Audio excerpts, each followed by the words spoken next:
Days of Moon.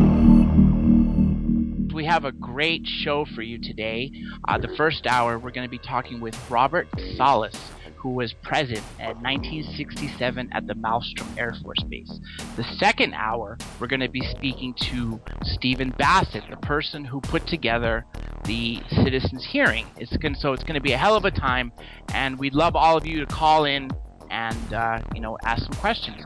The call-in number is area code 347-474-7228. One more time, the call-in number is 347-474-7228, extension 818. And without any further ado, we have Captain Robert Salas on the line. How are you, Captain? Hi, John. I'm fine. Can you hear me okay? Everything's doing great. We were just telling everybody that we're going to be speaking with you, who, to me, a military witness is one of the most incredible, impeachable witnesses. Because people always say, well, why doesn't the military say it? Or why doesn't an astronomer say something?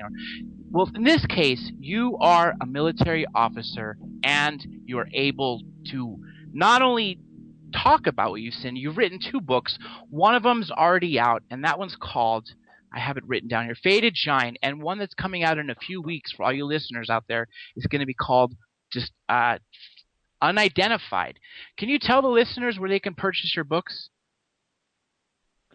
Sure. Right now, anyone can purchase my book, Faded Giant, on Amazon.com. I think the other one's also going to be on Amazon. Plus, it'll be in Barnes & Noble and probably other places. Yeah, I'm looking at... Go ahead. Oh, for all those listeners out there who aren't aware, Captain Salas was actually at the citizens' hearing, which we've been talking about for several weeks, and he was one of the witnesses, one of the main witnesses that testified in front of the congressional hearing, which is a quasi-congressional hearing, and nonetheless, he's got a lot to tell. Nonetheless, before we jump to that 1967 incident, can you give us a brief background of your military history, I guess, leading up to that? Okay, sure. Well, I started out at the Air Force Academy, graduated from there in 1964. I had some duty as what we call a combat air controller, working with fire interceptors on training missions. And after that, I went in the missile field at Malmstrom Air Force Base for 3 years. I was there from 1966 to 69, and then finished up my master's degree at Wright-Patterson Air Force Base and back to L.A. at the Los Angeles Air Force Station there, working on the Titan III program. I got out of the Air Force in 1974, honorable discharge, and then went to work for Martin Marietta, and then I went to work for Federal Aviation Administration, worked there for about 22 years as an aircraft certification in aircraft structures. You've done a lot for our government over those years, over those decades, should I say. Almost 3 decades, to be exact. Right. I actually retired from government service with over 30 years of government service. Now, that's a true hero and a true patriot for the United States. We are all very happy for your service and for joining us here today. Well, let me ask you a quick question. I know I was reading some info about you, and I've been familiar with your case. I've been watching you testify for several things and speak at several events for the last at least 12 years, if not more, as far as I'm aware. And nonetheless, I see that you were forced to sign a non-disclosure agreement, and they asked you not to talk about the event that we're going to speak about in a few minutes. Can you tell us when you decided that it was not right to withhold this evidence and this story from people, and when you started talking about it? Oh, sure. Yes, we were ordered to sign a non-disclosure statement about the event that I'll talk about. And this was right after the event, the day after, actually. And from that point on, I didn't speak about it to anyone until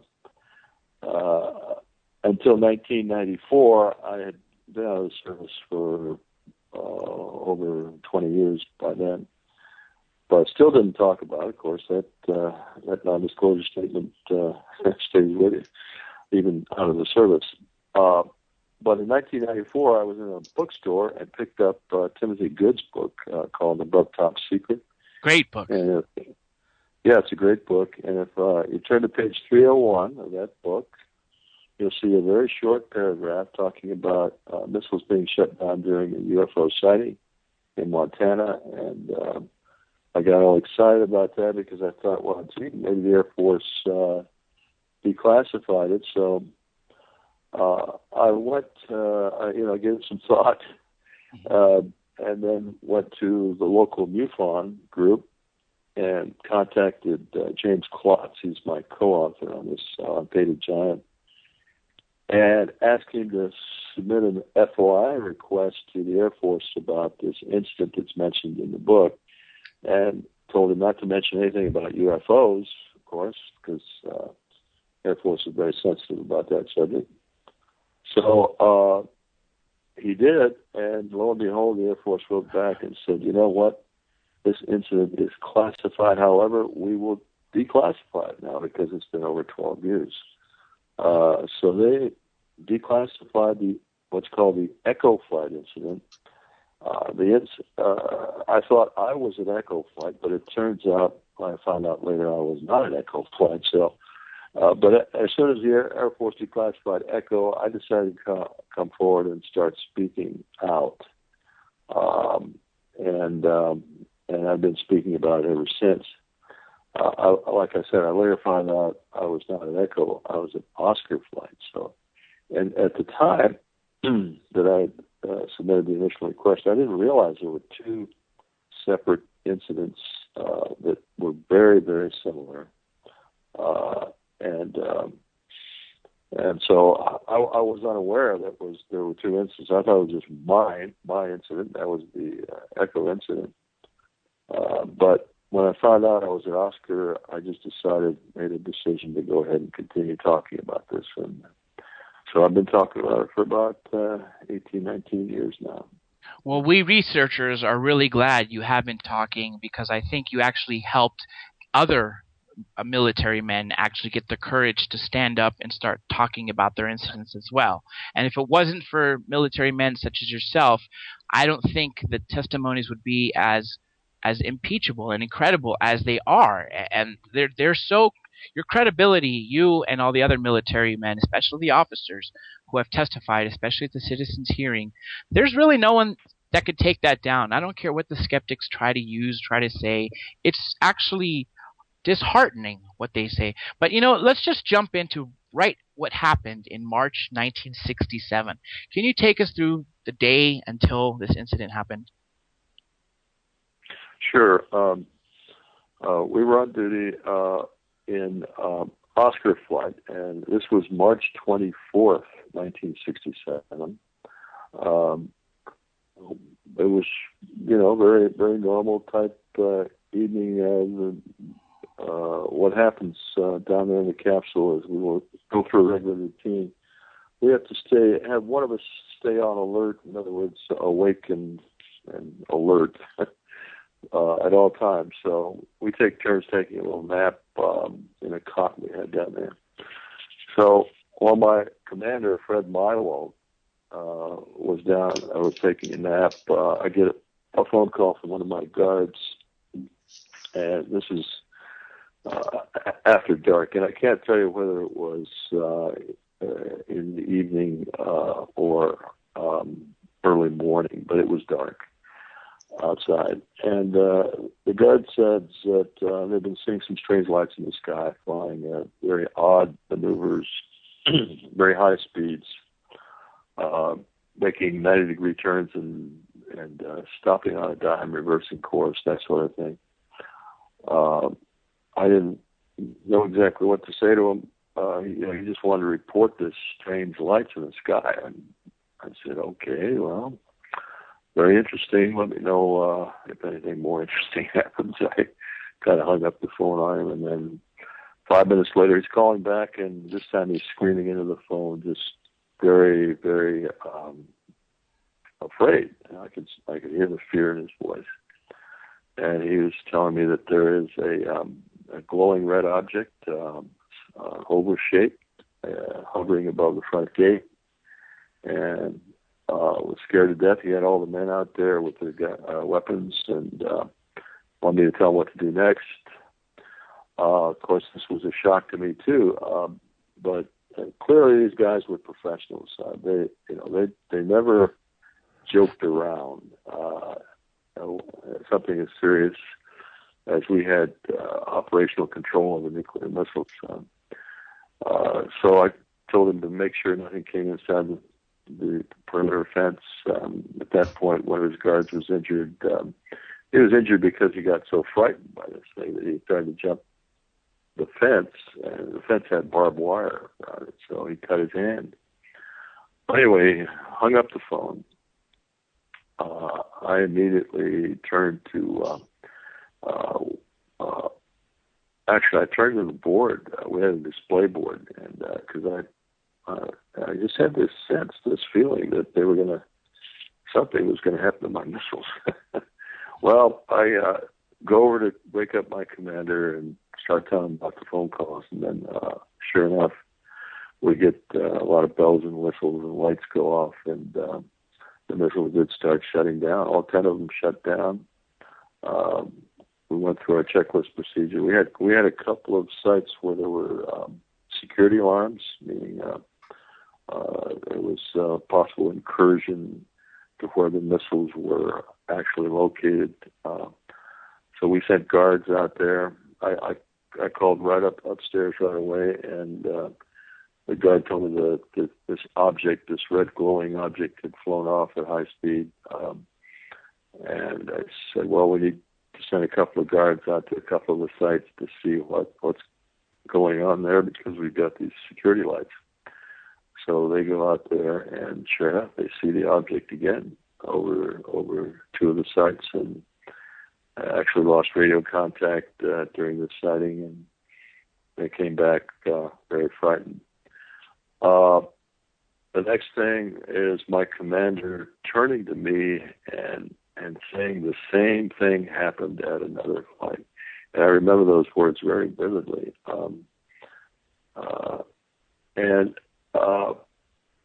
For a long time, I thought that he meant the same thing happened that evening, but what he really meant to say was the same thing happened about a week earlier.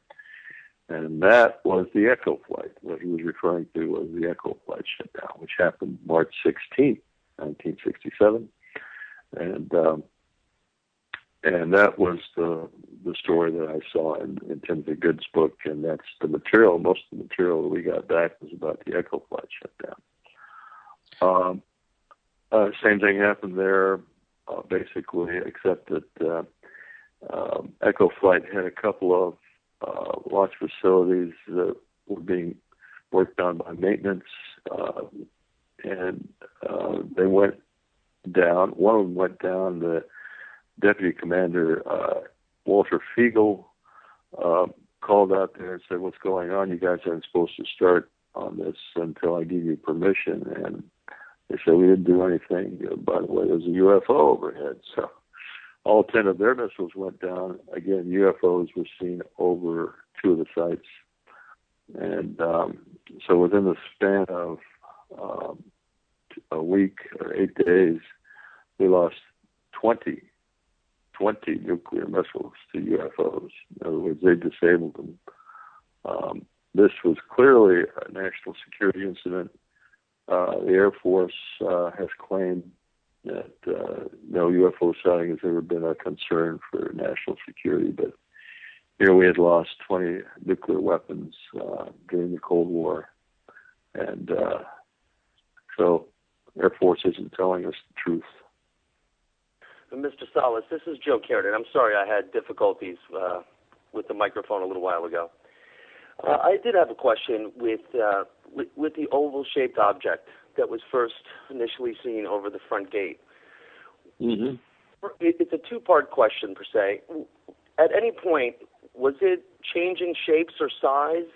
And when it had moved over the silo area, did it appear that anything was coming to or from this object?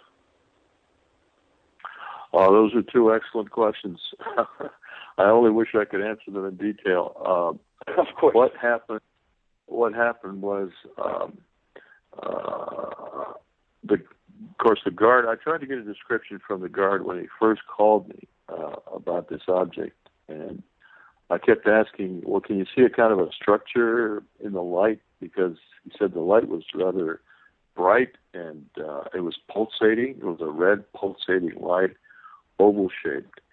And I said, "Well, can you see any structure in there?" He said he couldn't make it out. It would just seem like a big bright light. And then when we were relieved the next morning, I went up there and talked to him very briefly because they had a helicopter waiting for us to take us back. And again, I asked him to describe it, and he said I couldn't tell you any more except it was about 40 feet long. He pointed to the fence area out there, and he said it was reddish orange, pulsating, and that's all he could describe at the time. And then my commander grabbed me by the arm and said, "We got to go. The helicopter's waiting." So I didn't really get much of a chance to talk to him.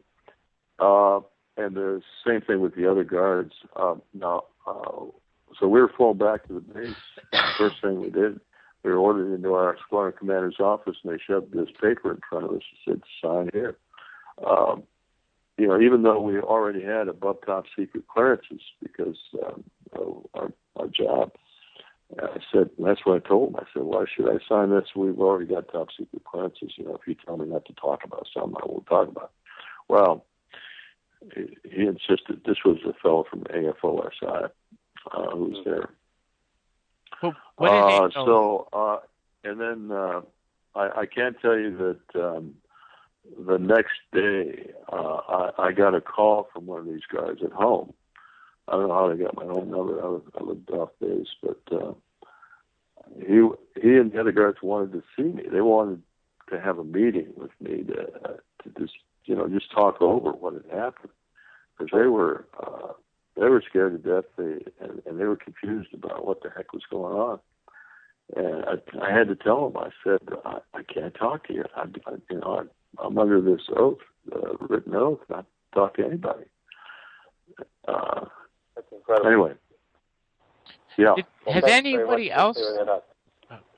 Go on, Joe. I'm sorry. Has anyone else from this incident come forward, Captain Salas?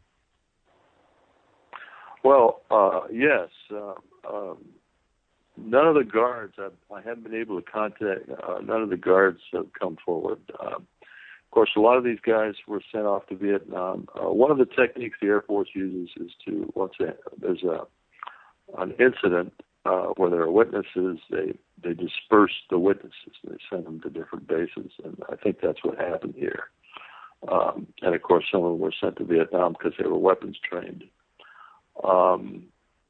However, the maintenance man that came and brought our missiles back up online, his name is Robert Jameson. He's also has come forward, and he spoke in Washington, D.C. in 2010 when we had a little conference there.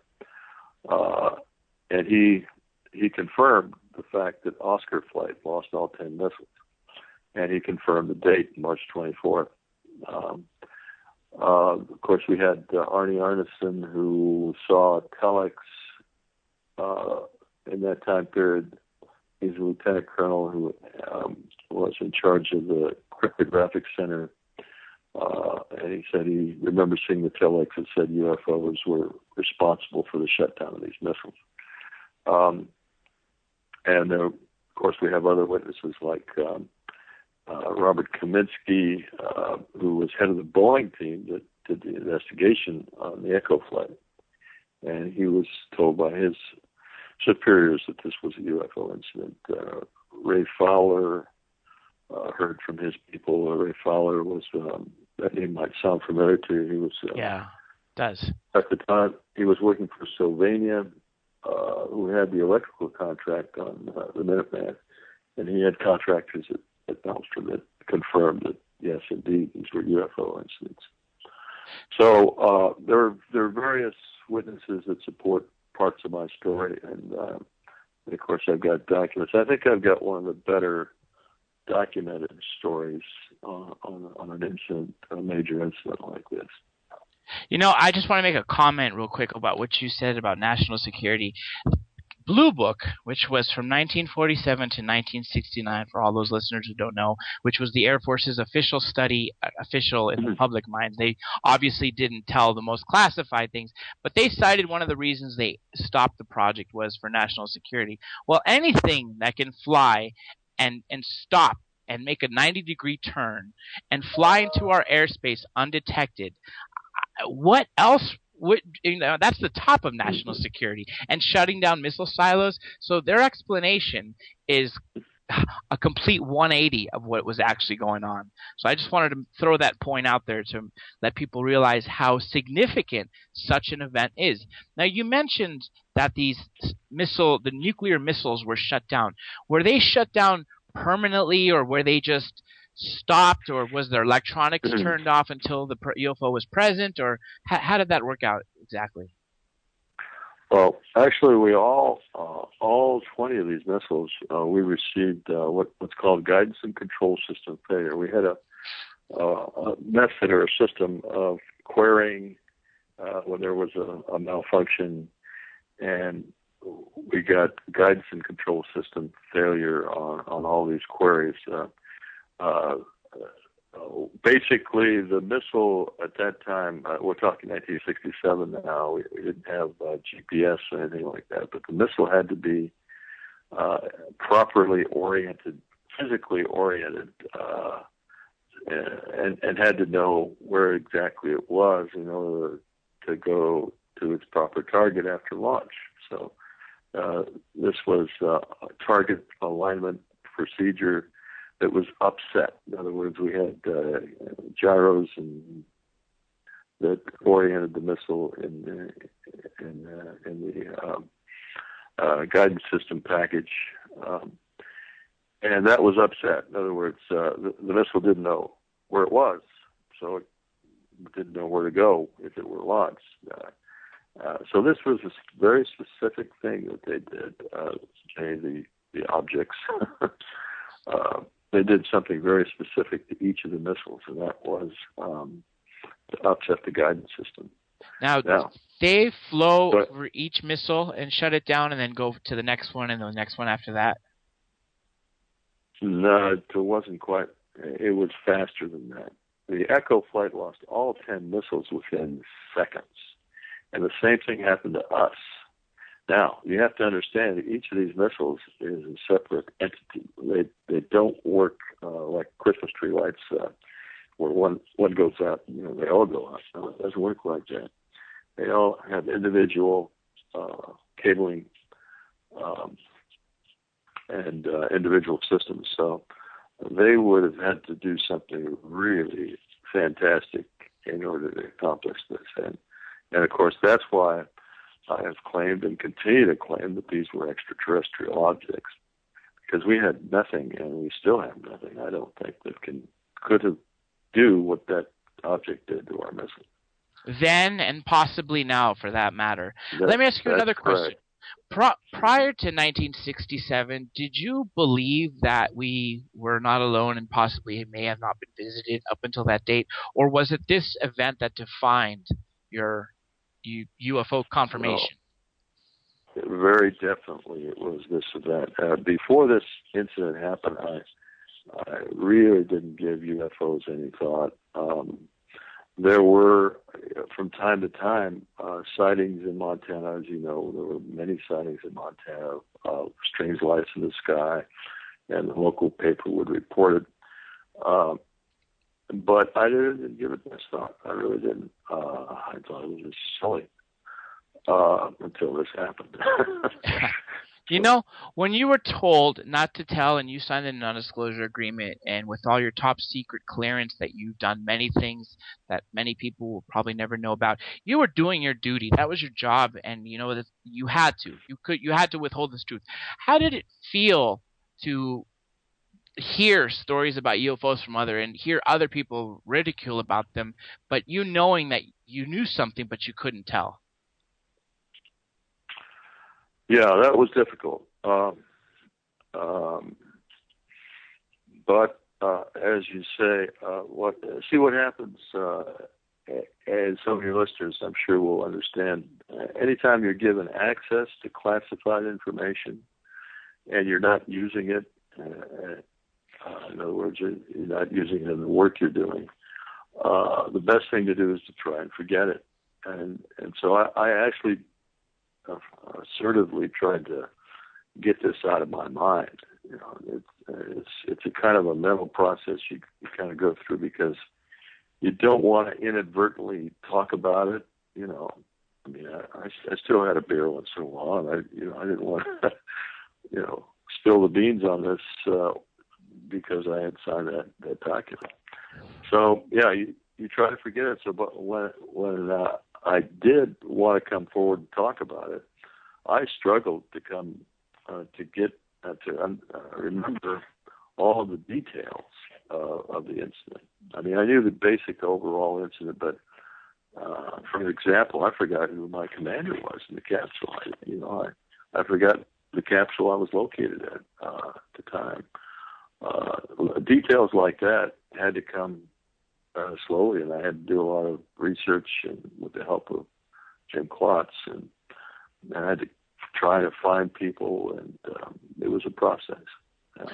I'm sure that has years to do with the fact that this incident happened about 3 decades, if not longer, from the time that you were able to tell it. Mm-hmm. So, fairly obvious. Some people listening aren't even 3 decades old, and for you to have this knowledge for 3 decades before you could talk is just astonishing. Let me ask you one quick question as we're going to go to break in about a minute. What was the inspiration for you to come out? Well, the inspiration was always, to me, it was that last phone call that I got from the guys, the guards. They were begging me. They were literally begging me to come talk to them about this, and that stayed with me. So when I had the opportunity, I did. We're on come break. out. Hang tight, everybody, for 2 minutes. We'll pick this up right where we go. We are back. Third Phase of Moon Radio right here on freedomslips.com. Remember, if you've captured anything amazing on film, please send it to us via Facebook or Skype, Third Phase of Moon or Blake Cousins. Today we are joined with Captain Robert Solis, who was there in 1967 at the Maelstrom Air Force Base when missiles were shut down by a UFO. He also tested.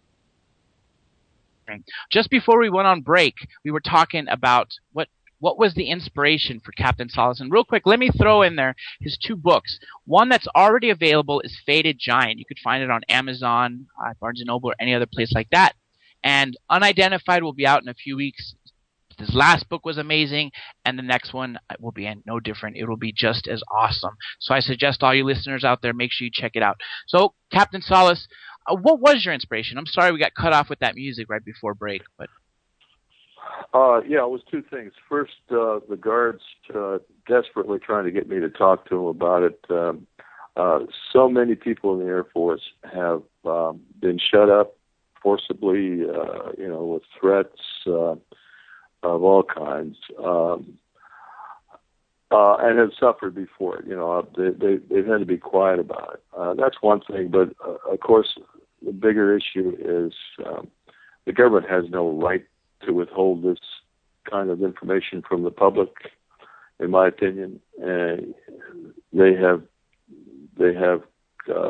along with what I call the cabal, controlled this secret, kept it from the public, and so I strongly feel a responsibility to the public to keep talking about this, because it really did happen. And the public needs to know that this is a real phenomenon. It's not something Flash Gordon or movies, alien invasion type stuff. It's real. They have been visiting, and we need to work together to deal with it. You know, and Captain Salas, we applaud you for doing that because I know right now there is an officer or another military man who is getting inspiration to tell his story because of gentlemen like you, officers in the Air Force or another branch who are telling what the people need to know. I mean, this is just as Stan Friedman says, this is the secret and the one thing of the millennia that will change everything. To know that we are not the only sentient civilization in this galaxy or in this universe is just an amazing thing. And I really hope more and more people each day are having more of an open mind. You know, let me jump into the citizen hearing.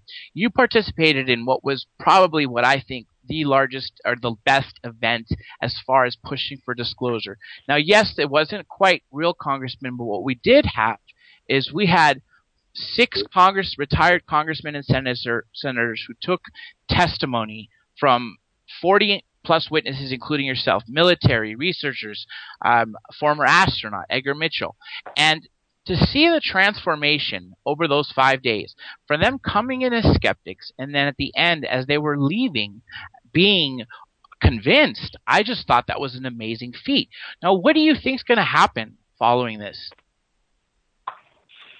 Well, I know we had a meeting with the ex-congressman and talked it over, and what was decided was the best approach would not be the U.S. Congress, but would be the United Nations General Assembly, because all it takes is one country to present a proposal that this issue be brought before the United Nations, and then that is voted in, and we feel confident that it would be voted as a declaration, or I'm sure it's called a decision, I think, technically, that the UFO phenomenon is real. And that in itself would go a long way to taking governments to release the actual evidence.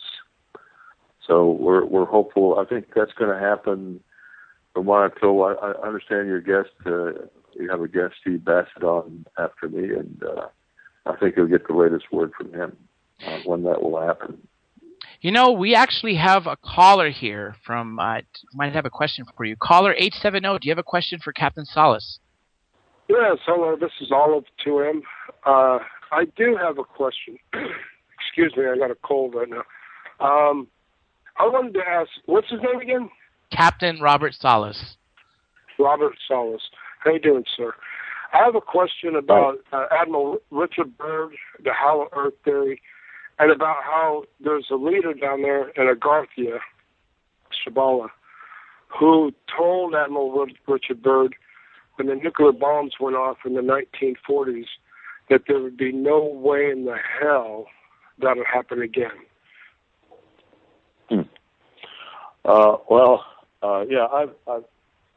I won't speak directly to that Richard Byrd story. I've heard of it, but what I will say is that there is a definite indication that these objects, UFOs, are very interested in our nuclear weapons program and do not want to see us continue with nuclear weapons, nuclear weapons. And I think that was the basic message of my incident. They just wanted to send a message to get rid of your nuclear weapons. And so that's another one of my objectives here, is to promote abolition of all nuclear weapons. Okay, so to get rid of nuclear weapons, or to make sure that we do not detonate one? And because supposedly when you detonate a nuclear weapon, it affects different dimensions, like the fifth dimension where the land of the advanced races are. There's no doubt that any nuclear detonation on Earth does affect outside, the outside of Earth. It affects the space environment, if you will, because and it's just one more step towards weaponization of space and having a nuclear war out in space. And do you know that we already have radiological material on other planets. We've got it on the moon. We've got it on Mars. Those little rovers that are running around Mars are propelled by what are called radiological thermal generators, RTGs, which have nuclear material on them. So we're already starting to spread nukes on our own, in our own solar system, and I'm sure they don't want us to do that. Now, whether or not they would interfere or intervene in a nuclear war, I wouldn't count on it. We have to do that ourselves. We have to decide that we can't have nuclear weapons. Period. Hey, Captain Salas, this is Joe Kiernan here again. To keep on the topic a little bit, and I do appreciate all the information you are sharing, and it is fantastic. With the nuclear weapons in the silos, out of all 20, I know you had mentioned that you weren't there long after for the follow-up on the missiles, but was there any discussion between you and the gentleman off the record or possibly beforehand, before you were all separated, that there was any materials missing from any of these missiles, or more or less were the missiles operational once the guidance system was replaced, or were the missiles dysfunctional? As far as I know, the missiles were brought back online within a day or two. Okay. And I have no knowledge of anything that was missing. Now, having said that, there was an incident in Minot Air Force Base, and I think this was the 1968 incident, if I'm not mistaken. A UFO was sighted over a missile site, and where the actual, you mentioned silo, but we call them launch facility, where the missile was actually located. And this is, I'm trying to remember his name. Anyway, it was a co-pilot of a B-52 that was asked to see if they could see the object. They did locate it below them over the missile site. And he was told later that the cover, which is a 2-ton cover that covers the actual hole, was removed by this object. So that's 2,000, 4,000 pounds. Now, I asked so in reference to the materials missing.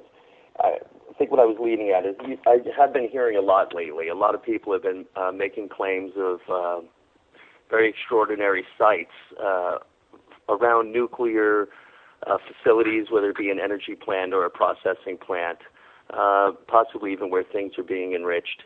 I was just curious if there was any word of those materials not being present or it being changed. But yeah, I can't confirm any of that. I mean, I don't know. I can't speak to that at all. You know, let me just add in one thing. You were talking about the nuclear missiles and how they're interested. That is definitely evidenced by people who have come forth and spoken about things such as Bentwaters. That incident there involved, even though they didn't do anything to the missiles, at least that we know of, they were definitely monitoring a base that had nuclear missiles. And obviously, I've also heard a famous researcher talking about a crash site which was near Trinity, the Trinity, which was where we detonated the first nuclear missile. So they're clearly interested in what we're doing. And as Stan Friedman says, sometimes they think because we're a primitive species always killing each other, it's like almost as if the kids found the matches when we found nuclear missiles and the ability to decimate an entire city, if not larger, with these missiles. Yeah. That's a very sad thing. And like you said, that I think there is some sort of, I don't know if it's an unspoken rule or something, that each civilization has to kind of progress on its own. So I agree with you when you said you don't think they're going to step in and stop us from committing wars, because we're doing it all the time, albeit not nuclear missiles. with, but we are using, there's chemical warfare going on in Syria. We always have this hand-to-hand combat with small arms in Iraq, Afghanistan, and so many other places around this earth. So in that sense, we are a fairly dangerous species with regards to anybody looking in. All right. But nonetheless, Agreed. yes, absolutely. Also, I wanted to ask you, these missiles silos that were shut down, what kind of missiles were in there? Well, we had Minuteman I missiles. It had a warhead close to a megaton, about 800 kilotons. The missiles now have similar warheads, maybe a little larger. But we still have Minuteman III missiles. I think we've got about 1,500 of them or so. Maybe not that many. Joe, you have a question, right? No, I have to ask. Mm-hmm. Off of this topic, in your lifetime, have you seen anything anonymous, anything that you would question on your own personal time? Have you had any experiences that could be possibly related to unexplained flights or aircraft? Not with respect to aircraft or flights. I mean, well, I take that back. When I was combat air controller, we had raw radar. We used raw radar in those days in 1965. And we did see some very fast moving objects in the sky on radar. And somebody mentioned the word UFO, but again, we didn't think much of it. It was just something that we couldn't explain at the time. Because this was 2 years prior to the Maelstrom Air Force Base incident, right? Yeah, this would have been 1965, right? Gotcha. I got another question for you. Have you received any harassment or something like that? Anybody telling you to tone it down or not to speak of your incident anymore, anything like that? Not harassment, maybe when I was stationed at Wright-Patterson Air Force Base in 1969. Now, this would have been just before the Air Force got out of the UFO business. I ran into an old classmate of mine. He said he had a job for me after I graduated from got my master's degree. And I said, "What kind?" He said, "Well, I'll tell you later." And then a week later, I get called to the base psychiatrist's office. I had not complained about anything mental or anything like that. But anyway, I was ordered to go to the base hospital, talk to the base psychiatrist. And I walked in there. I said, "What's this all about?" And the orderly said, "Well, the psychiatrist will tell you." I said, "No, I'm not going to go back there and talk to any psychiatrist unless he comes out here and explains to me why I'm here." And so he comes back a little later and said, "Well, you can go now, sir." I think if I had gone back there, they would have gotten this UFO story out of me and put it in my record, and they would have had some control over my career in that way. So that's the only thing I can point to that might be termed harassment. You know, and it does sound like they were doing it. What's that? It does sound like obviously there was a purpose behind it because you were saying what you were saying and you were a witness and you were a very, very credible witness, and therefore I think it would have hurt them considering they've been lying and you're telling something that's inconsistent with their lie. Yeah, and it's typical. I think what they, again, I think there's a cabal behind this, which includes intelligence agencies, military, and otherwise, and they know who the witnesses are that have seen these things, especially in the military, and they keep track of them over the years. I'm convinced of that because I've heard many other stories similar. And some of those you'll read in my book. Oh, absolutely. I believe that. And you mentioned you were in Wright-Patterson in 1969. Well, Wright-Patterson has been known to house some very, very secret technology that we received from crash debris or other places. As a matter of fact, in 1947, after the Roswell incident, some was flown to Wright-Patterson. And there was also that incident with President Nixon. While he was president, it's a story. I can't confirm it. I don't know out there who can. But nonetheless, he apparently showed Jackie Gleason something at Wright-Patterson, if I'm not mistaken, or some base near there. But Wright-Patterson has definitely been one of those bases that they've talked about a lot. Similar like area as of Area 51, where they house some technology. So it's just ironic that you were there in 1969. Let me ask you another question. Real quick, let's talk about disclosure. Since we're running out, got a few more minutes to show, 8 minutes or so, 7 minutes. What do you think it's going to take for disclosure to happen? Well, I think the senator's comment was correct that going directly to the U.S. Congress or U.S. government and try to get disclosure is kind of a brick wall. I think what it'll take is international pressure. So hopefully this effort with the United Nations will help. It'll also take more and more credible witnesses coming forward. I have indeed inspired a few people to come forward, and we need more people to come forward with stories, with other witnesses corroborating the stories, things like that, and stay away from some of this wild speculation. Stories that can't not be supported, that people say things. And what that does is just create an aura of ridicule around this whole subject. And we have to keep away from those things that cannot be backed up, can't be supported.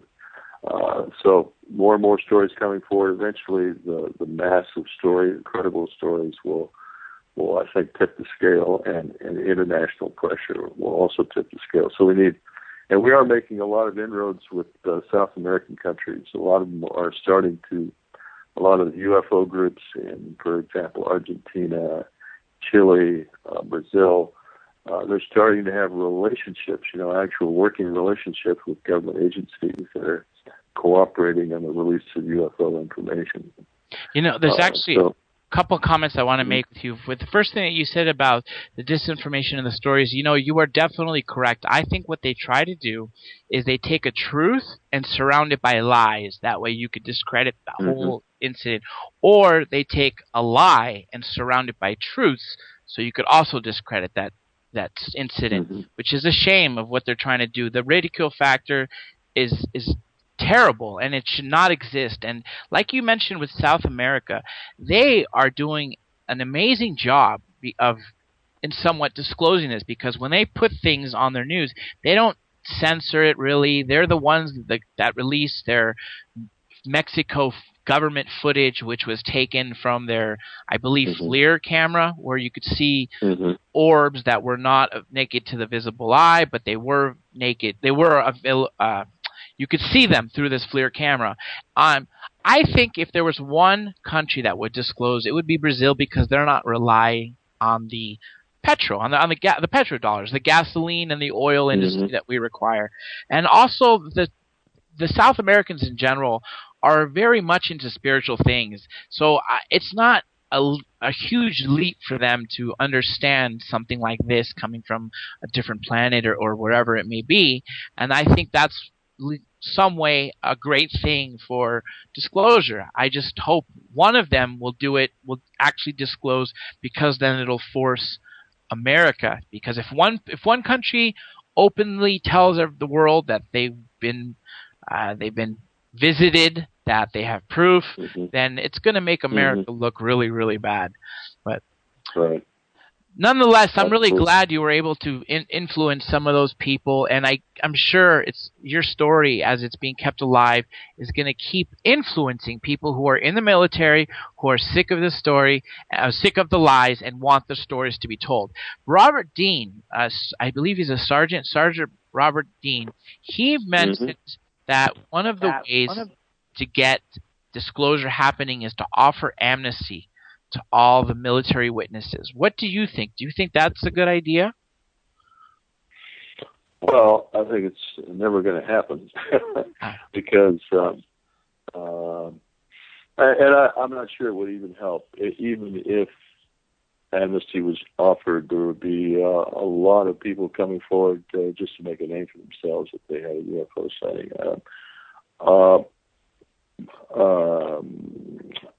There is a personnel reliability program in the Air Force. I know that anybody that reports something like this, they put it on the record, and it's a bad mark. It would help. It would certainly help if somehow the military came out and said, we won't prosecute witnesses for reporting UFO events. I think that would help, but I'm not sure that's the answer. It's the military is very tight on their security, and it's hard for me to believe that would ever happen. Yeah. I think you hit the nail right on the head. It's more than the military. Like you said, some of the power elite that they want to keep this under control for several reasons. Back years ago, they used to say it was for political upheaval, economic upheaval, which might be the case. I think there's several things, but a lot of it has to do with the fact that it's a $600 trillion power electricity and oil industry that's at stake. But real quick, it seems that we're going to be coming down to our last minute. Before we do, I just want to remind everybody that we've been listening to Captain Robert Salas, who to me is a very, very credible witness of a very incredible story. He is impeccable with regards to what he has done for this country. He is a true American hero, and we all should be thanking him. And from the bottom of my heart, I thank you, Captain Salas. For everyone out there listening, make sure you get his books. One of them that's already available, that's been available, is Faded Giant. The next one coming out soon is Unidentified. And with that being said, thank you, Captain Salas, and we'll talk again soon. Thank you, John. Thank you very much. Okay, thank you. That's right, folks. We are live. I'm your host, Dr. J. Andy Elias. This is Third Phase of Moon Radio. Hour 1, we had one of the witnesses from the Citizen Hearing, Captain Robert Salas. Now, we have the genius behind it all, Mr. Stephen Bassett. Are you on the line, Mr. Bassett? I certainly am. Can you hear me? Oh, absolutely. You are live to the whole audience.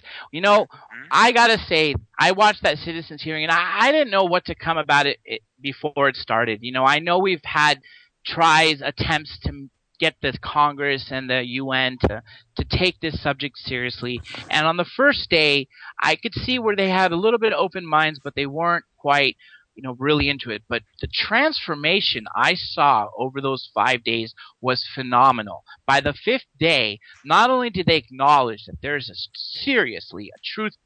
big truth embargo going on to us, but we are being engaged by an extraterrestrial presence.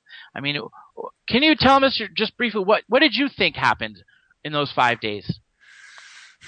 Okay, well, again, for background for your listeners, the citizenhearing.org was completed on May 3. The website is citizenhearing.org. That's where you can find the webcast, and you can actually go and watch all 30 hours. And we had 40 witnesses come in from 10 countries to testify to 6 former members of Congress who were selected not on the basis of their views on this issue at all, but rather that their availability, obviously if they had a lot of years in tenure, that was good, certain committee assignments, things like that. And we ended up with an extraordinary group. We had Roscoe Bartlett, who just retired after 10 terms in the House in January. Also, Congresswoman Lynn Woolsey, who retired in January after 10 terms.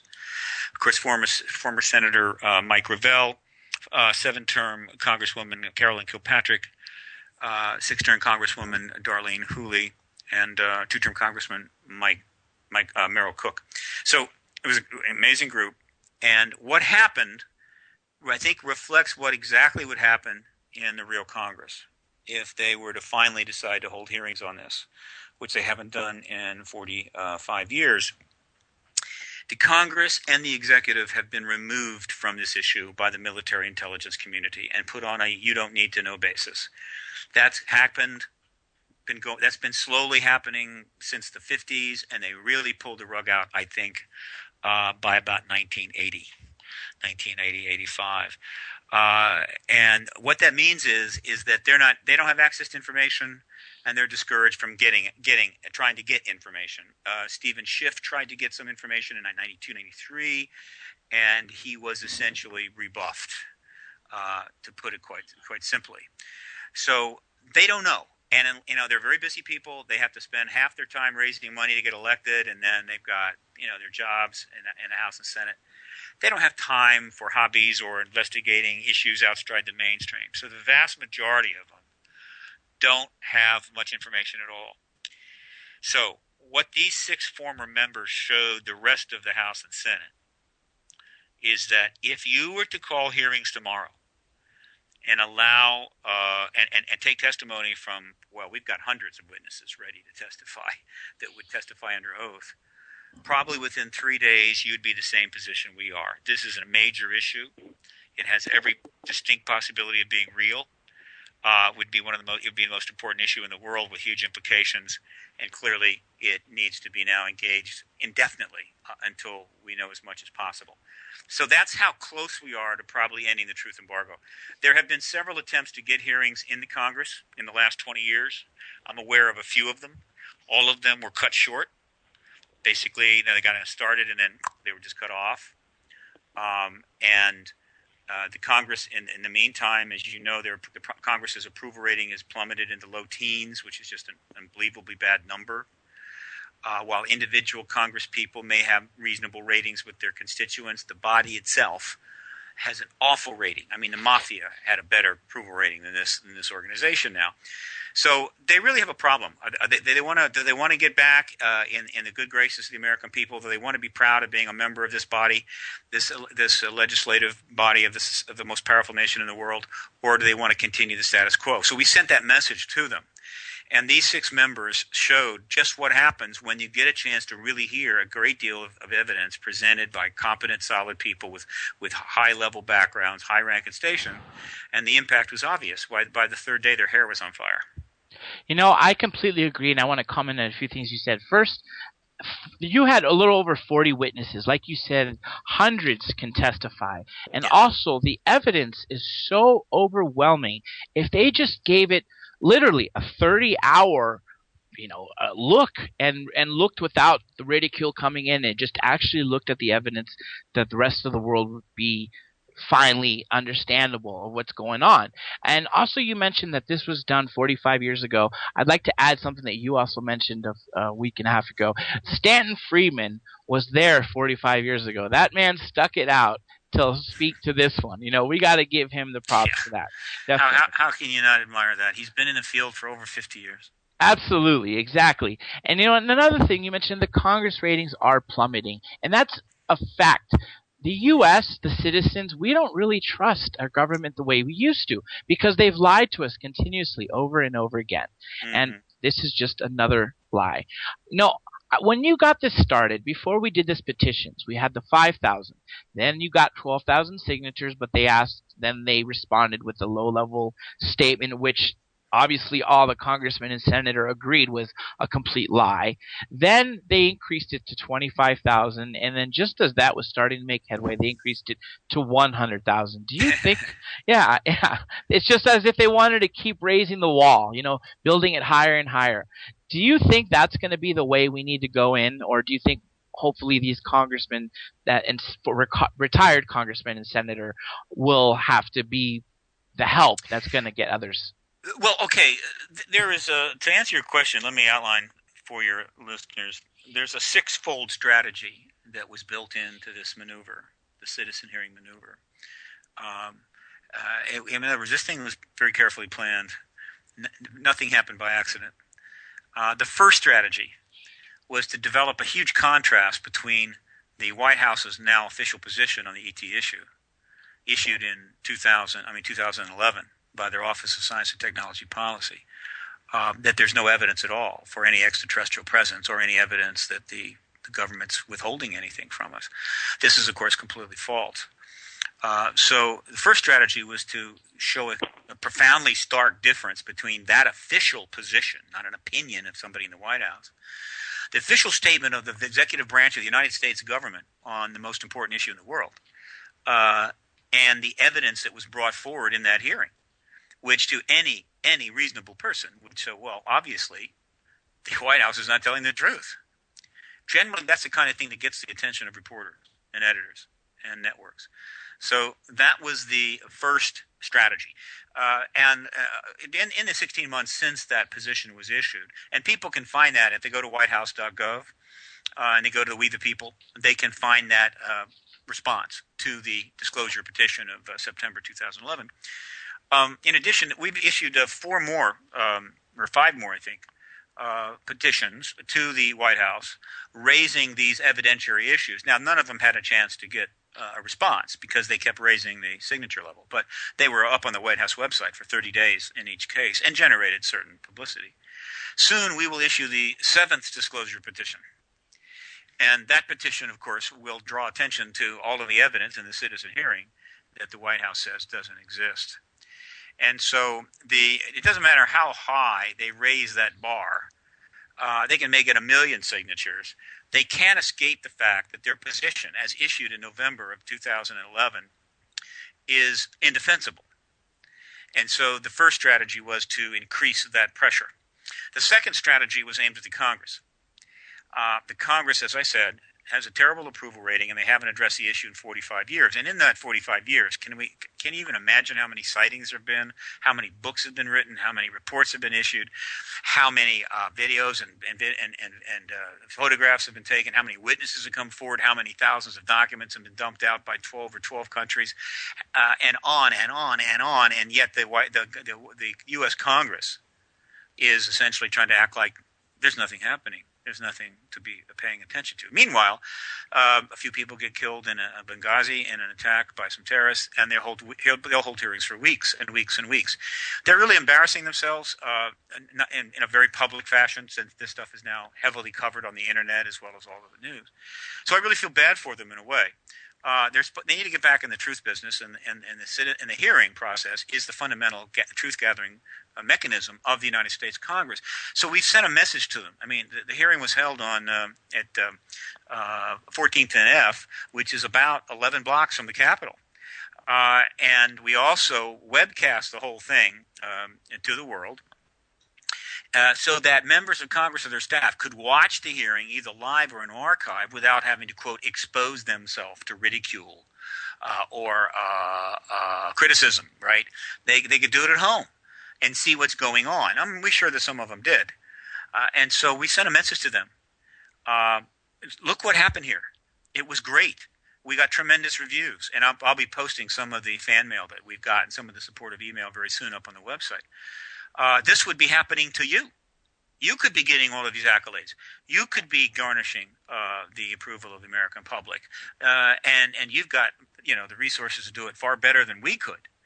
And so that was the second strategy. The third strategy was aimed at the political media. The political media or the media in general, on the entertainment side, of course, they can't make enough ET movies. There's another 6 or 7 already slated for this year coming out. And they've made billions of dollars portraying ETs in film. On the news side, journalist side, they have covered the issue more and more in the last few years, writing thousands of articles, but they're just articles. They're just scribes. They're not investigating behind the article, behind the issue. They're not going and asking the obvious questions. They're not trying to dig at this. They just write the articles like that's all they need to do. That's ridiculous, of course. And so we put this in front of them in such a way as to say, wow, see what's going on here. We held it over 5 days so that any media didn't show up on Monday would realize that they better get down on Tuesday and so forth, Wednesday, Thursday, Friday. As a result, we got a New York Times article, we got a number of interviews, plenty of coverage.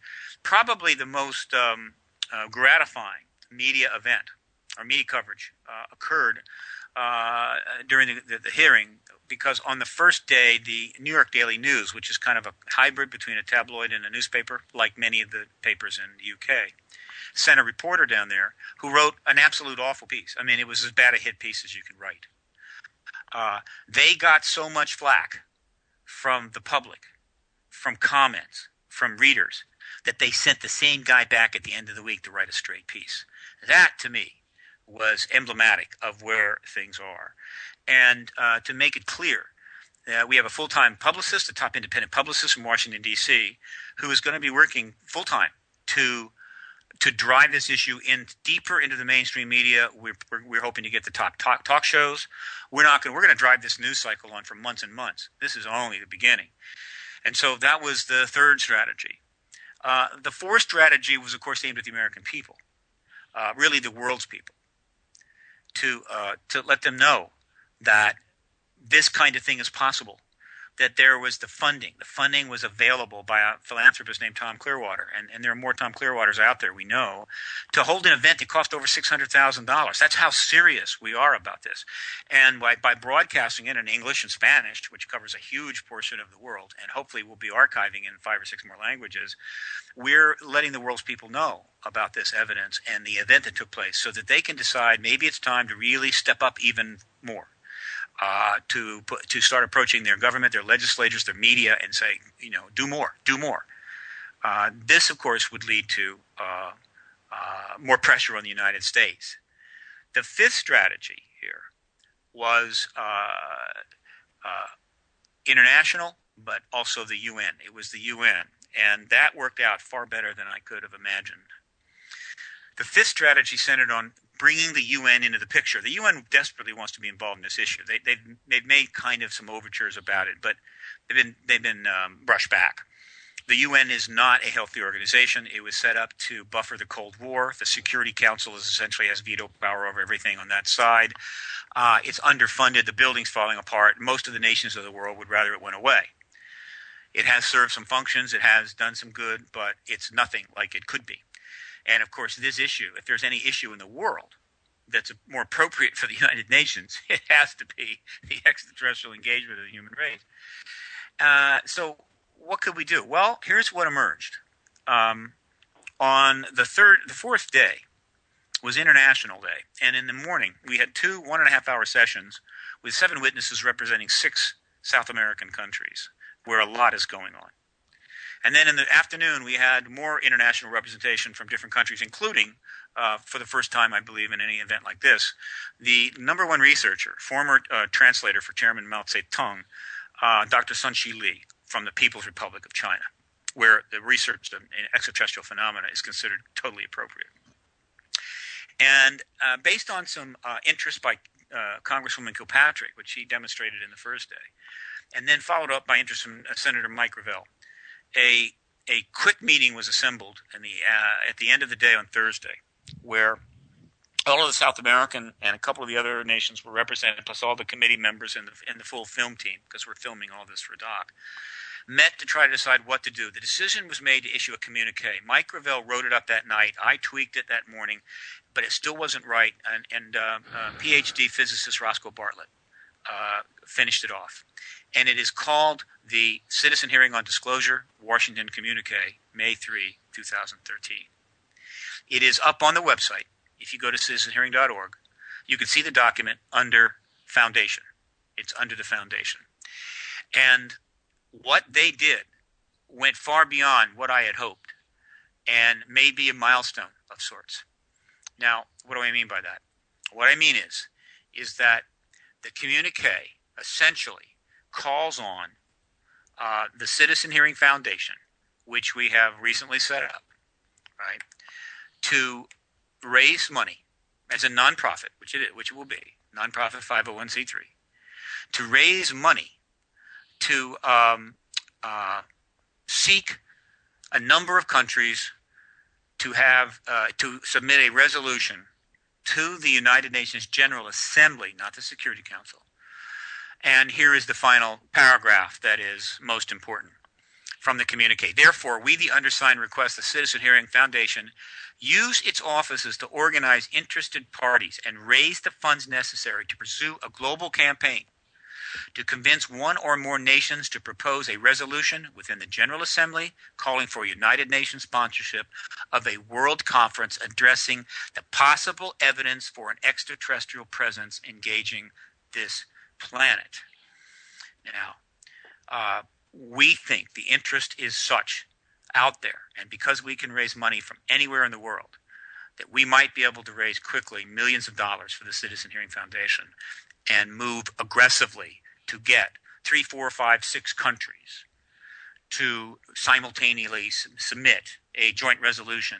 And that is going to generate a great deal of media coverage and press pressure on the U.S. government. I don't know, regardless of when the conference might be held, the very act of this process having funding and being underway and nations stepping into the play is going to put even more pressure. So these are the strategies. These are 5 of the strategies that were part of this 5-day event. You know, you answered a lot of the questions I had written. I think the communique is ultra important because it's going to get to those other countries to hopefully get them to disclose. But I got 2 quick questions for you. Maybe they can be somewhat combined. First of all, you are very strategic in your planning of which panels to go in what order.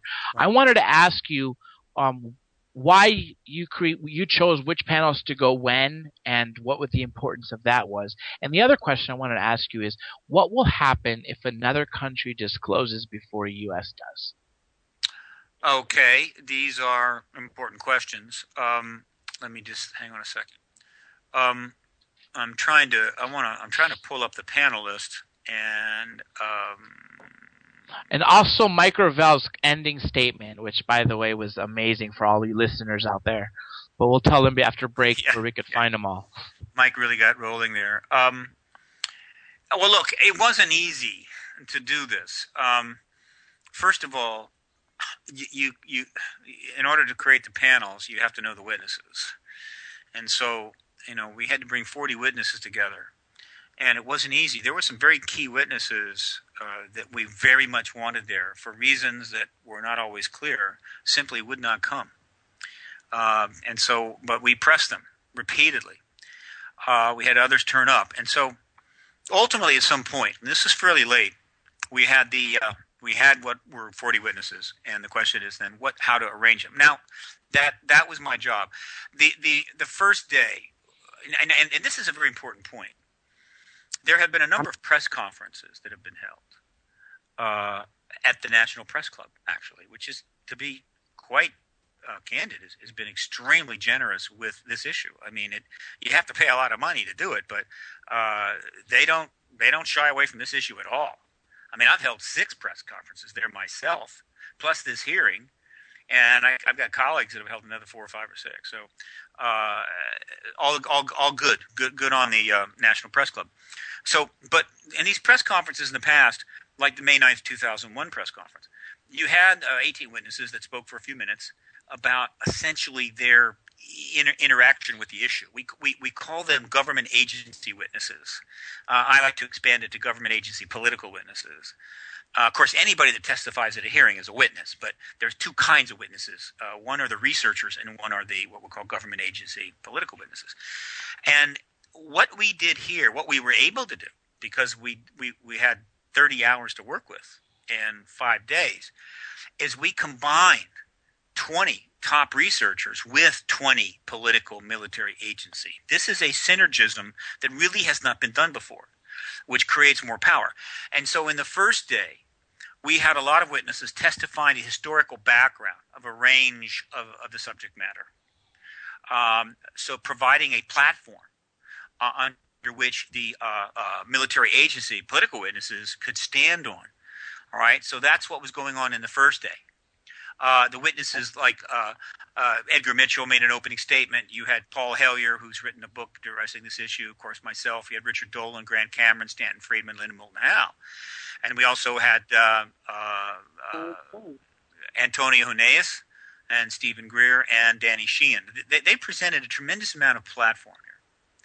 And then the second day, which was probably the most important day, because I didn't want to wait on this. I wanted to get this out quickly while the press, before the press might move on. I'm getting a little background. Yeah, I heard that too. I disconnected. It was a caller. So nonetheless, sorry. Okay, that's all right. The second day, we hit 2 things really hard. The first one was the Bentwaters case that occurred in UK. at the Bentwaters Woodbridge Air Force Base nuclear facility. And we focused on two key witnesses, John Burroughs and Sergeant Jim Peniston. And then we had their attorney there, and then we had Nick Pope, who's very knowledgeable about the subject. And they went into in pretty good depth. There are other witnesses we would have loved to have had there. We just could not arrange it. But they raised the Bentwater case quite well. And as it happened, they announced and issued a press release during the hearing that their attorney, Patrick Frascogna, is actually filing a lawsuit with the Veterans Administration because they have medical issues, some of which stem from their encounter at Bentwaters, and they can't get them because they're classified for reasons nobody knows. And amazingly, later in the week, the committee agreed to sign letters to the appropriate agencies demanding they get their medical records. This is the kind of committee we had. They didn't waste any time. And then in the afternoon, we had the probably the most important exopolitical panel without question, and that was the panel on nuclear tampering. If anyone has the time and they read Robert Hastings' important landmark book, UFOs and Nukes, some of the best research ever done in this subject, he interviewed, I think, 160 military agency people. They're going to learn something extraordinarily profound, that these entities, whether it be one type or 5 types or whatever, have been tampering with our nuclear weapons, not only in the United States but elsewhere, for decades. And the typical thing they do is turn them off. And we had witnesses to that. And there are many more that could have been there, but there are limits to time and space and money. And more are going to come forward. Robert Salas, of course, is the lead witness here and has written a book called Fated Giant. And, of course, he testified to the Malmstrom Air Force Base incident. 10 missiles were shut down by a craft hanging over the gate. This was extremely powerful testimony, and I wanted it in early, and I know that the committee reacted very powerfully. Then on Wednesday, we covered some various issues in the morning with Peter Davenport, Linda Moulton Howe, a very strong presentation by Gary Hazeltine, who is putting together the largest police database in the world on sightings encounters with police, people that are hired to protect us. And then Peter Robbins spoke to some issues. And then that afternoon, we went into documents. Of course, a lot of the evidence that has accumulated is in the form of documents obtained through FIA and other sources. A lot of controversy there, but nevertheless, they're an important component. We covered that with Dr. Wood, Linda Moulton Howe, Stanton Friedman, and Grant Cameron. And then that afternoon was probably, I think, for most people, the most anticipated panel, but still very, very important. And by that I mean this, that from 1947 on, the most serious threat to the truth embargo, aside from obviously the president walking out in the East Room and announcing the ET presence, but I mean from the standpoint of the phenomenon, the people that follow it, is Roswell. And they have gone to great lengths to contain Roswell and done a very bad job of it. And so we had an extended panel on Roswell. Mr. Bassett, we're coming on a short 2-minute break. We'll be right back, everybody. Stay tuned. That's right, folks. We are back live on Third Phase of Moon Radio, on Revolution Radio, freedomslips.com. This is a Rome production show. Researchers on a mission. I'm your host, Dr. Jandy Elias, joined here by my co-hosts Preston Dennett, author of 15 books, MUFON investigator of 23 years, also Joe Kiernan, a researcher and investigator in his own right. We have our guest, Stephen Bassett. Before we jump into him real quick, if any of you have captured anything amazing on video, UFOs, demons, extraterrestrials, interdimensional beings, you name it, you send it to us via Skype or Facebook at Third Phase of Moon, or find Blake Cousins. Also, we got to give the Cousins brothers a shout out. They're doing real real hard work out there to make sure everybody in the world is seeing this amazing footage. Real quick, before we jump back into Mr. Bassett, I want to tell all the listeners out there that you could find the witness list and also the live streams and the archives in form of archives for only $3.80 at citizenshearing.org. That's still up, isn't it, Mr. Bassett? Absolutely. It is. Excellent. Now, all you listeners out there, if you really want to see some amazing transformation of these senators and congressmen, honestly, to me, the most successful and biggest event in ufology ever, you've got to check it out. I mean, it is worth your time and effort. Nonetheless, Mr. Bassett, before we went to break, you were talking about the speakers and the order you were putting them in. Go ahead and finish your answer, and I know Preston wanted to ask you something too. Yeah. So in the third day, again, as early as possible here, we had the Roswell Panel. And it consisted of researcher Don Schmidt, researcher Stan Friedman, researcher Kevin Randall, and then Colonel Jesse Marcel, and witness Dr. Richard French, Colonel Richard French, Air Force. And then something unusual. We had Jesse Marcel Jr., of course, and then we had Jesse's son and daughter, Jesse Marcel III and Denise Marcel, who testified, again, not only for their father, but also for the grandfather, because they have dealt with this issue virtually through 3 generations and have had to put up with, a great deal of the fallout from the fact that the Air Force has completely lied about the event from the beginning. And they're all very good people, all of them, Senior, Junior, the third, and Denise. And it's just one more example of how the cover-up, or the truth embargo, rather, impacts families, good people, patriotic families, and is starting to turn the American people's view about the validity of the value of this thing against them. So the Roswell Panel, I think, was very important. On Thursday was International Day. We had 7 witnesses in the morning, actually 6, testifying on behalf of Brazil, Uruguay, Peru, and Chile, and Argentina. And then in the afternoon, we had people testifying regarding activities in the UK, Canada, the People's Republic of China. That was also a very powerful day. And we did simultaneous translation in-house by headphones, as well as, of course, the simultaneous translation in Spanish going out to the webcast. And then on Friday, we had a very strong panel in the morning on the pilots issue, which included, again, Richard French, Air Force pilot, Major George Filer, Air Force pilot, and of course John Callahan, who was a top FAA official and quite privy to the Japan airline case, and also Steve Allen, who was a key witness to the amazing Stevensville sightings. And so then in the afternoon, we got into the areas that are more disclosure related.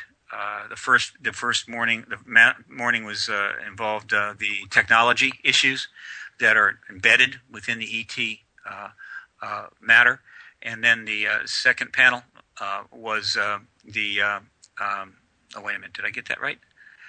We had the pilots panel, and then in the afternoon we had panels on the disclosure as well as on technology. That it was laid out that way to try to create a logical sequence, to try to create a platform for each of the panels to follow.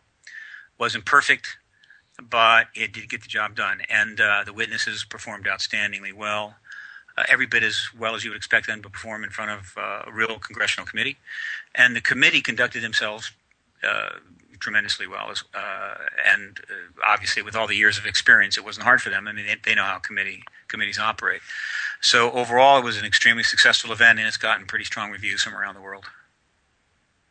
Well, that was a question I was actually interested in. Was there a lot of international media coverage of this event? Because I know here in the U.S., it didn't really make a lot of the evening news on TV. Well, I think one can judge for themselves. If you go to citizenhearing.org and you click on media coverage in the main menu, right, you can see the coverage that we got. It did not get the kind of across-the-board evening news coverage that we would have liked. Yeah, I was really disappointed. I mean, I consider this hearing a success. I mean, it's hugely important. I mean, nothing like it. Yeah. But there's a reason for that. There is a reason for that. We had some very tragically bad luck. Tragic for the victims in Boston and unfortunate for us. Namely that almost at exactly the time that news producers, AP and otherwise, would be looking to schedule and engage this upcoming event, the bombings in Boston, which was pretty extraordinary. I mean, bombings do happen, but the Boston Marathon, and utterly, completely commanded. Now that the international community has taken more notice, I wonder if this will. Hello. This leads on to John's other question regarding what if another foreign country discloses first.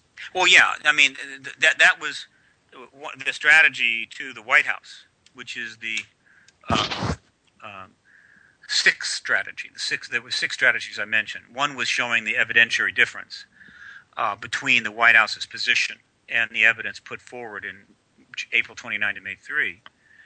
But the sixth strategy was to continue to reinforce, particularly through the media interviews. I've done quite a few here, and we'll be doing more, to the White House a very fundamental and real politique problem that they have. And they can hide in the White House cupboard. They can go down in the bunker. They can do whatever they want. It ain't going to go away. And the message we're sending is that if the United States does not end this truth embargo, there's a number of countries that could very well do it tomorrow. And that our ability to, quote, control the heads of state of what? All of the developed world countries, that ship sailed a long time ago. I suppose we could threaten to nuke them, right? If you dare to say this in front of your people, we will nuke your capital. I mean, I suppose we can do that. I don't think we are. I don't think we would. And so the simple truth is we just don't call the shots as much as we used to. And there are a number of countries which would, I think, be happy to garnish the extraordinary historical legacy of being the first nation, the first head of state, the first party of the head of state, to announce finally, after all of these thousands of years, what people for thousands of years, in one degree or another, in one context or another, have known. And that is, we're not alone in this universe at all, and we're not the only sentient beings, not the only civilization. This would, of course, be the disclosure moment. And if that happens, and I think China or Russia are very good candidates, then the President of the United States is going to have to go before the American people and say, well, I guess we're going to have to tell you about the extraterrestrials being here now since Vladimir Putin told you last Tuesday. I mean, if the President really has no trouble making that speech, that presentation on the East Front, meaning we have to tell you the truth now because the Russians told you first, then all I can say is he's getting incredibly bad advice from very arrogant, insular people who don't know what the hell is going on. Have you approached President Carter, seeing that he had an experience? Jimmy has made it clear he really doesn't want to go there anymore. He occasionally has been approached, but he just doesn't want to go there. It's not a pleasant memory for him. He's done some good work in other areas, and I think he feels that if he re-engages this issue, it'll only limit his ability to do this other work, and I think he's going to leave, the end of the truth embargo to others to effectuate.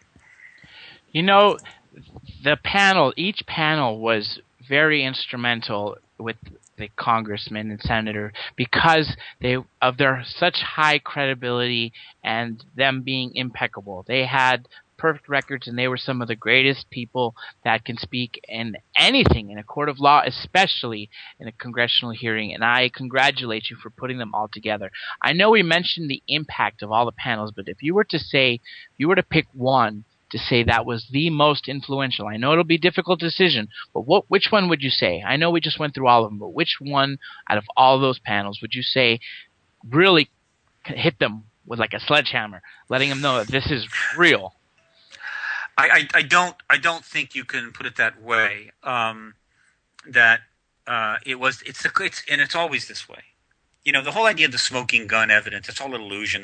That's propaganda. It's not the way the life is. It's not the way the courts work. It's not the way science works. Smoking guns. I hate the phrase. It's awful. It's terrible, and it doesn't exist. They were swayed by the collective power of the testimony, which is how it's always done. That's how science arrives at established laws. The collective power of the evidence, not one single experiment ever. Does that work that way? Same thing with evidence. But I think that from the standpoint of their positions as former representatives of American citizens who were not only representing, of course, their constituents, but also representing the nation under oath, the most important panel, without question, is the nuclear tampering with our weapons. How are they able to do it? Why are they doing it? What's the message? This question, you know, when this story, by the way, on the Minot case, the Minot Malmstrom Air Force Base case near Minot, North Dakota, that was actually written up in the Minot paper. They wrote it up back in 1967. The AP should have picked that up and it should have been all over the country. But it didn't go anywhere because the government stepped in almost assuredly and says, that's not going anywhere. And so the story didn't make it out. But eventually it did get out, right? And, of course, Bob Salas came out on this some time ago. I mean, at that point, 100 reporters should have been in front of the chairman of the Joint Chiefs of Staff and the Secretary of Defense and the White House spokesperson with very hard questions. What happened in Malmstrom? Nothing. That's truth embargo. All right.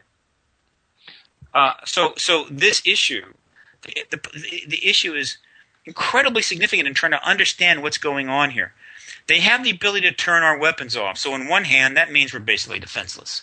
On the other hand, they let us turn them back on, right? Which seems to imply, well, if you want to use them, go ahead. You can't hurt us, but you can sure blow the hell out of yourselves. I mean, is that the message? What is the message? Is the message these things are a waste of your money and your time and your effort and you need to grow up? I don't know. But those questions are not being asked by all the geniuses at Harvard and Yale and Stanford and MIT because you're not allowed to discuss the issue with those fine colleges and universities because the government says there is no extraterrestrials and therefore all the professors throw up their hands and go, well, obviously there can't be because in terms of science and understanding and evidence, whatever the government says is law. That's the kind of madness that's going on. So the answer is the nuclear tampering panel, the book UFOs and Nukes, the book Fated Giant, the testimony of Robert Salas and the other witnesses, most of which had national security clearances to work in SAC bases, is the most important evidence out there in terms of what's relevant to our geopolitical reality, relevant to the executive, relevant to the Congress, and of course relevant to the political press. And they're going to have to decide when they're going to actually start being journalists instead of being, lapdogs to the state.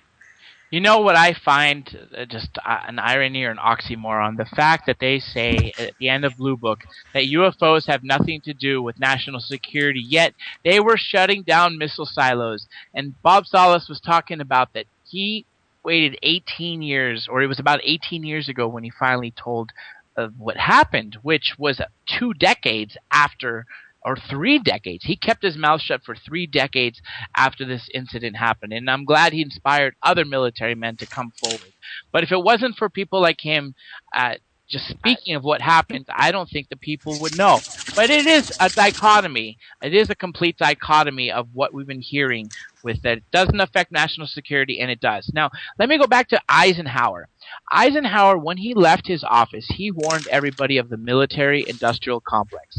Well, I heard that the word congressional was supposed to be out of it. I don't know why. We were hearing some interference there. It's gone now. It's gone. He was talking about this military-industrial complex. But unlike other presidents, when they step down, what they do is they brag about what they did during their tenure. Oh, for the last 8 years, I dropped the unemployment rate. I did this, I did that. Well, he chose to warn the American public instead. Why do you think that was? Because maybe he was kept out of the loop? Oh boy. Let us hope that one day we truly learn what happened between 1947 and the exit speech in 1960 by President Eisenhower. So 13 years. These are the intense years, the most intense years of this history of this phenomena. But when you factor in the truth embargo, that's when the truth embargo was built, refined, institutionalized, and the secret empire made some of its biggest strides. Truman certainly knew about Roswell. Certainly was, apprised of the ET issue. Of course, he was gone by 52. And by the way, the election of 52 was just a few months after the events of July of 52, when you had vehicles flying around Washington, D.C. itself, which scared the hell out of the U.S. government and the military, which is what caused them to convene the Robertson Panel later that year, which led to, of course, the report stating the ETs may not be a threat, but the public's awareness of this issue is a big problem, meaning we got to contain that awareness, which is kind of the formal document initiating the truth embargo, in a sense.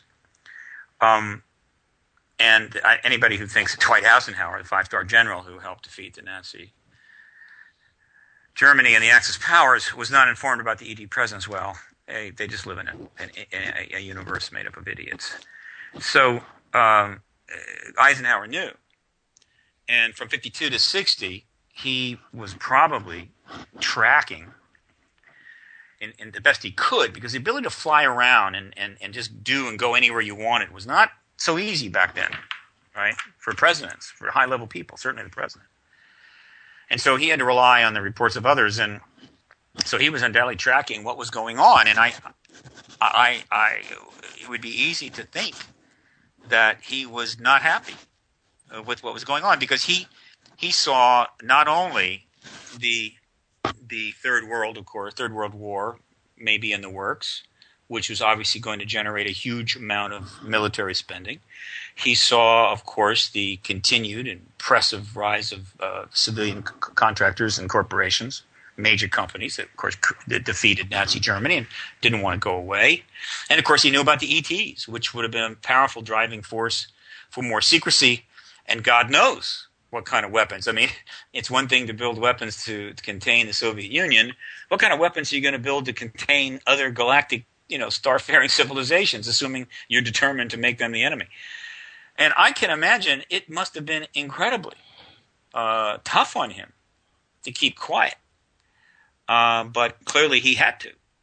And so when he leaves, in spite of the fact that the military was held in extremely high regard in the years after World War II, and of course as it geared up to defend against Soviet expansionism, and the economy was doing very well, and American corporations were the greatest in the world, and they helped defeat the Axis powers, and so wow, nobody was really attacking American industry and American corporations in any significant way. And the country was doing well. And here's this president that walks, that sits down in front of the cameras, and as his last parting words says, "Beware the growing influence of the military-industrial complex." Like, where did that come from? And of course, nobody really understood, frankly. I mean, they said, well, later on they said, well, it had to be because, the military and the contractors are getting together and they're spending a lot of money. But that was later on. At the time he said it, his audience would have been dumbstruck. What are you talking about? And of course, what they did not know, the audience did not know, was about the extraterrestrial component. And undoubtedly that was affecting the degree of militancy within the military, because they had this potential, maybe unconquerable enemy to maybe deal with, even more powerful than Stalin. And of course the government corporate contractors who were saying, oh my God, if we're going to have a war with the ETs, we're going to all be billionaires. And so no, they didn't have that. But do we know for sure? We do not. Do we know for sure he met with extraterrestrials? We do not. Do we have some evidence? Yes. Is it beyond a reasonable doubt? No. But let me tell you, as I said before, I would love to live long enough to have some proper accounting and be able to read what happened between 1947 in Roswell, July, and the January exit speech of President Eisenhower. What a story that must have been. Well, it seems like we came very close to disclosure several times. I mean, with Roswell, very, very delicate situation. I think even now, and certainly in my research, the ETs are pushing towards disclosure really hard, and the contactees are saying it's going to happen soon. And I'm wondering what you think, or how will our society change? What will be the ultimate effect of all this disclosure? And minding we only have a few more minutes left in the show. The situation is this. We have a shot for disclosure this year. We have that opportunity because, one, the president did run on an open, transparent government platform, which he has not sufficiently served at all, but recently has been showing some indications that maybe he's trying to reverse course.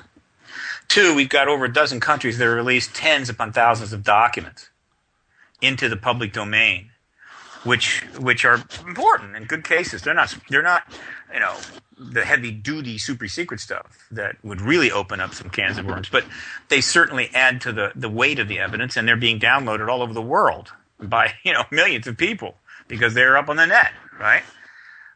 We've got militaries in South America that are setting up formal arrangements with UFO groups.